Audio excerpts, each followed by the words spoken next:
Vote ব্যাংকের রাজনীতির জন্য যোগ্য ওবিসিদের বঞ্চিত করা হয়েছে অভিযোগ করেছেন শুভেন্দু অধিকারী। তার দাবি, নির্দিষ্ট সম্প্রদায়ের ভোট ব্যাংকের জন্যই মমতা বন্দ্যোপাধ্যায় এই কাজ করেছেন। তিনি আরো বলেছেন, এই কাজ করতে গেলে বিধানসভায় আইন পাশ করে দিল্লিতে ওবিসি কমিশনে পাঠাতে হয়, লোকসভা থেকে অনুমোদন নিয়ে রাষ্ট্রপতির অনুমোদন নিতে হয়, কিন্তু তার কোনোটাই করা হয়নি। হাইকোর্ট তাই এই প্রক্রিয়াকে অবৈধ ঘোষণা করেছে। তিনি প্রশ্ন তুলেছেন, 2010-এর পর থেকে যারা ওবিসি সার্টিফিকেট দেখিয়ে পঞ্চায়েত ভোটে জিতেছেন কিংবা চাকরি পেয়েছেন, তাদের দায়িত্ব কে নেবে? শুভেন্দু অধিকারীর বক্তব্য, মমতার ভুলের জন্য এখন তাদের খেসারত দিতে হবে। আজকে হাইকোর্টের রায় ওবিসি নিয়ে, ওবিসি মানে শুধু হিন্দু নয়, মন্ডল কমিশনের লড়াই হলো। 2010-এর পরে ওবিসি সার্টিফিকেট বাতিল হয়ে গেল, এ দায়িত্ব কে নেবে? কে দায়িত্ব নেবে? মমতা ব্যানার্জি বলছেন আমি মানি না। হ্যাঁ, আপনি সুপ্রিম কোর্টে যেতে পারেন, আলটিমেটলি আপনি জিততে পারবেন না, কারণ আপনি পদ্ধতিগতভাবে নতুন ওবিসি যুক্ত করতে গেলে ভারত সরকার এবং ওবিসি কমিশনের অনুমোদন নেননি।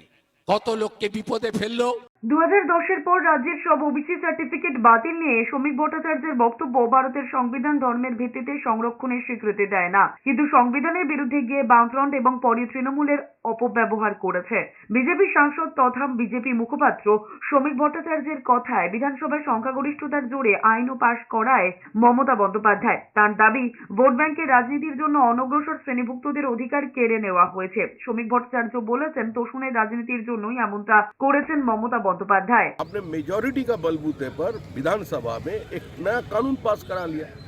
उसमें बैकवर्ड कम्युनिटी कमीशन को अंधेरे में रख दिया गया, उसको बाईपास करके 66 नया क्लास को इसका अंदर इंक्लूड कर दिया गया।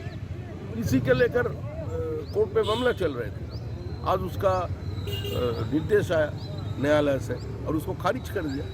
ये तृणमूल कांग्रेस का उद्देश्य एक ही था, तो ओबीसी से उनका अधिकार छीनकर दूसरे कम्युनिटी को दे दिया जाए। জনসমক্ষে দাঁড়িয়ে কিভাবে মুখ্যমন্ত্রী একজন বিচারপতি এবং তার রায়ের সমালোচনা করেন তা নিয়ে প্রশ্ন তুলেছেন প্রদেশ কংগ্রেস সভাপতি অধীর চৌধুরী।